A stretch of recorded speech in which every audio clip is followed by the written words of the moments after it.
Knife வந்து original. அதனால sir நானே பண்ணுறேன் சார். அப்படி பார்த்தாரு, இப்படி குத்துவேன், அப்படி பிடிப்பார்.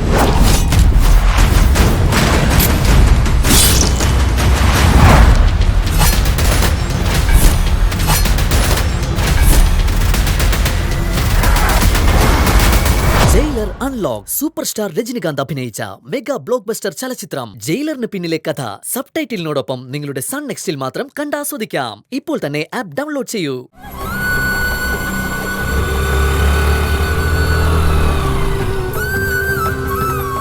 ഇറങ്ങിക്കോ. അമ്മ ഗൗതമേട്ടൻ വാങ്ങി തന്ന നെക്ലേസ് ഇട്. അതൊന്നും വേണ്ട, എനിക്കതൊന്നും ഇട്ട് ശീലമില്ല. ശീലങ്ങളൊക്കെ നമ്മൾ ഉണ്ടാക്കുന്നതാ. അമ്മയ്ക്ക് ആദ്യമായിട്ടല്ലേ ഇത്രയും വലിയൊരു വീട്ടിലെ മരുമകനെ കിട്ടുന്നത്? അതോ അത് പഴയ ശീലമാണോ? ഒന്ന് പോടാ, അതുപോലാണോ ഇത്? ഞാൻ നോക്കിയിട്ടൊരു വ്യത്യാസമില്ല. പുതിയ ബന്ധങ്ങൾ വരുമ്പോ നമ്മുടെ ശീലങ്ങൾ മാറണം. ആന്റി, എന്താ അവിടെ തന്നെ നിന്ന് കളഞ്ഞത്? വരൂ.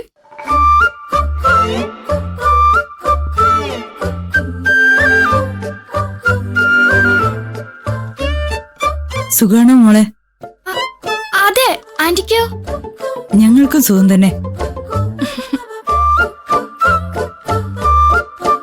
നിഖിലേട്ടനെന്താ എന്നെ ആലുവ മണപ്പുറത്ത് വെച്ച് കണ്ട ഒരു പരിചയം പോലും കാണിക്കാത്ത?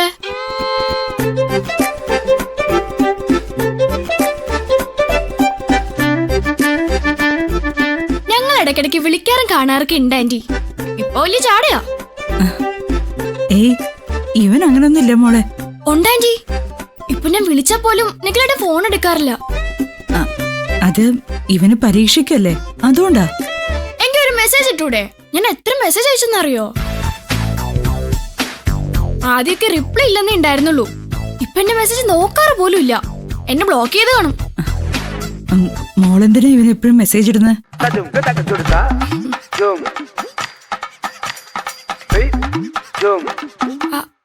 അത് പിന്നെ എനിക്ക് ചില ഡൗട്ട്സ് ഒക്കെ ക്ലിയർ ചെയ്യാനുണ്ടായിരുന്നു. ചില സബ്ജക്ട് ഭയങ്കര ടഫാ. മോള് സംശയം ചോദിക്കുമ്പോ നീ എന്താ മറുപടി കൊടുക്കാത്തെ? നിനക്കെന്താ മോള് ചോദിച്ച പോലെ ജാടയാണോ?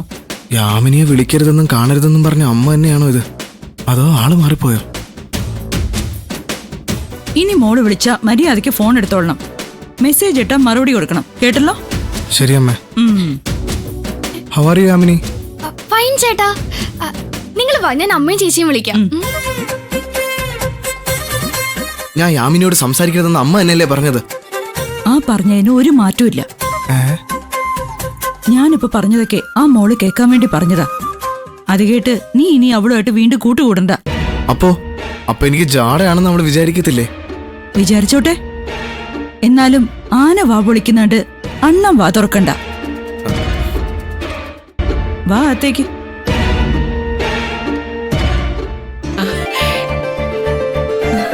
വാ വാ വാ, നിങ്ങൾ എത്തുമെന്ന് നിധി എന്നോട് ഉറപ്പ് പറഞ്ഞിരുന്നു. രണ്ടാളും ഇരിക്കെ. ഇരിക്കാൻ വരട്ടെ. അമ്മയുടെ പുതിയ നെക്ലസ് എവിടെ?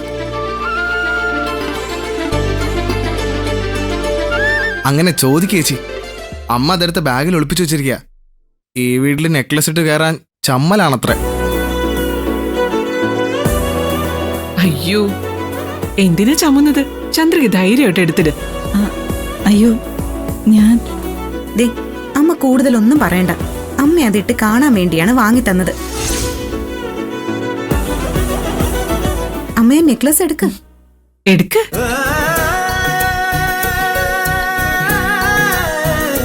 ആഹാ, കൊള്ളാലോ. ആന്റിക്കും അമ്മയ്ക്കൊക്കെ ചേരുന്ന ടൈപ്പാ. ആയിരിക്കും, പക്ഷേ എനിക്കിതൊന്നും ഇടാൻ ആശയില്ല. വേണ്ടാന്ന് ഞാൻ പറഞ്ഞതാ. ഗൗതമോൻ നിർബന്ധിച്ചപ്പോ വാങ്ങിയെന്നേ ഉള്ളൂ. ഇത് ഗൗതമേട്ടൻ വലിയ സർപ്രൈസ് ആയിട്ട് അമ്മയ്ക്ക് വേണ്ടി വാങ്ങിയതാ. ഇത് പ്രസന്റ് ചെയ്തപ്പോഴാ ചേച്ചി പോലും അറിയുന്നത്. എന്തായാലും അതിന്റെ നെക്ലേസ് എടുത്തിട്ട് ബാഗ് ഞാൻ പിടിക്കാം.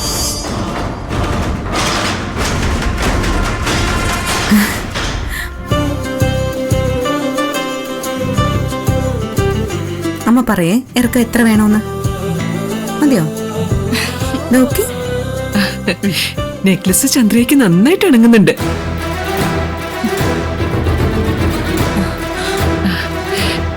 വസു, ചന്ദ്രികയുടെ പുതിയ നെക്ലസ് എങ്ങനെയുണ്ട്? ഈ ലോകത്തെ ഏറ്റവും ഭാഗ്യവതിയായ സ്ത്രീക്ക് ഈ നെക്ലസ് നന്നായി ചേരുന്നുണ്ട്.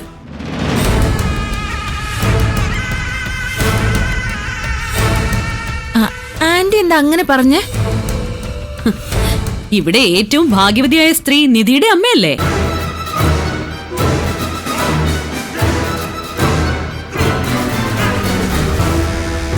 ചുളിവിൽ ഒരു കോടീശ്വരം മരുമകനെ കിട്ടിയില്ലേ? എന്നിട്ട് മകനെ പോലെയാണെന്ന് പറഞ്ഞ് നൈസായിട്ട് വളച്ചെടുത്തു.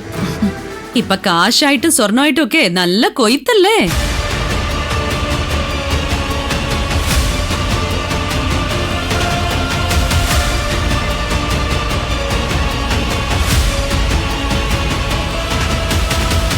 സാധാരണ മരുമകന്റെ വീട്ടിൽ വിശേഷം നടക്കുമ്പോ ഇങ്ങോട്ടാണ് സ്വർണം കൊണ്ടുവരേണ്ടത്. ഇവിടെയാണെങ്കിലോ മരുമകൻ അമ്മായിയമ്മയ്ക്ക് സ്വർണം സമ്മാനമായിട്ട് നൽകുന്നു. വേറെ എവിടെ നടക്കൂ ഇതൊക്കെ?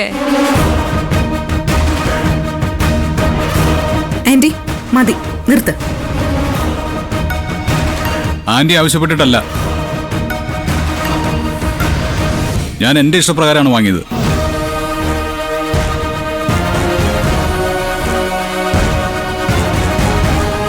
നിധി അണിഞ്ഞിരുന്ന താലി പൊട്ടി വീണതുകൊണ്ട് ജ്യോതിഷ വിദ്യപ്രകാരം നടത്തുന്ന ഒരു ചടങ്ങാണിത്. ഈ അവസരത്തിൽ എനിക്ക് ചന്ദ്രികാന്റിയുടെ അനുഗ്രഹം വേണം. അതുകൊണ്ട് വാക്കുകൾ കൊണ്ട് അമ്മയെ ആരെയും മുറിവേൽപ്പിക്കരുത്. അപ്പോ ഇവരുടെ അനുഗ്രഹം കിട്ടാനുള്ള കൈക്കൂലിയാണോ ഈ നെക്ലസ്? ഞാൻ അമ്മയ്ക്ക് എന്തെങ്കിലും വാങ്ങിത്തരുന്നത് അമ്മയുടെ സ്നേഹത്തിനുള്ള കൈക്കൂലിയായിട്ടാണോ? അങ്ങനെയാണെങ്കിൽ ഇതും കൈക്കൂലി തന്നെയാ. നെക്ലസ് ആന്റിക്ക് നന്നായിട്ട് ചേരുന്നുണ്ട്.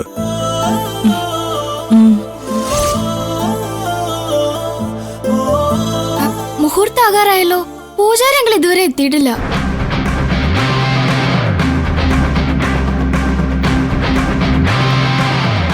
ആരും അദ്ദേഹത്തെ ഒന്ന് വിളിച്ചു നോക്ക്.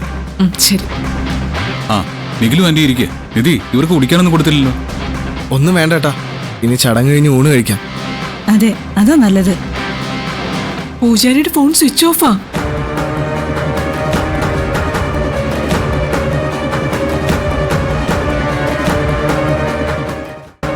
ക്ഷേത്രത്തിൽ വിളിച്ചിട്ടേ അദ്ദേഹം ഇറങ്ങിയൊന്ന് ചോദിക്കാൻഡി. ആ,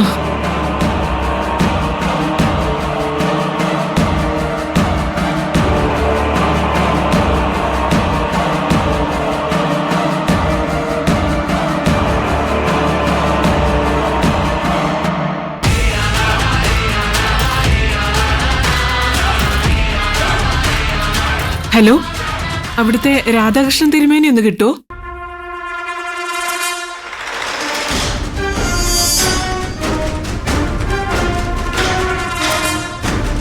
ശരി, ഞാൻ വിളിച്ചോളാം. തിരുമേനി 1 മണിക്കൂർ മുമ്പ് ക്ഷേത്രത്തിൽ നിന്ന് ഇറങ്ങി. ഇങ്ങോട്ടാണെന്നാ മാനേജറോട് പറഞ്ഞേ.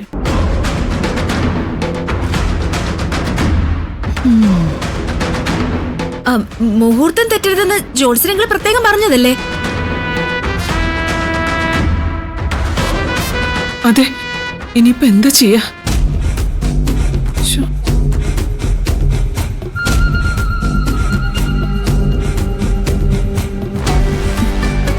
അദ്ദേഹം ഫോൺ ഓഫ് ചെയ്തിരിക്കുക.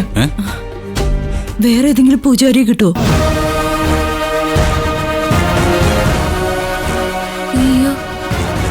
അയ്യോ, അതിനൊന്നും സമയമില്ല ചന്ദ്രകേനി. നിങ്ങൾ ഇത്ര ടെൻഷൻ അടിക്കേണ്ട കാര്യമില്ല. ഞാനൊരു ഐഡിയ പറയട്ടെ. പറമോളെ. നമുക്ക് ജോത്സ്യങ്ങളെ വീഡിയോ കോളിൽ വിളിക്കാം. അദ്ദേഹം പറയുന്ന അനുസരിച്ച് നമുക്ക് ചടങ്ങ് നടത്താം.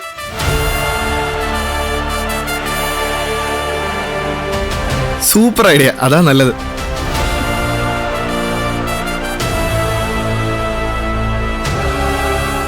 ശരി, ഞാൻ വിളിക്കാം. എല്ലാവരും പൂജാമുറിയിലേക്ക് നടക്ക്.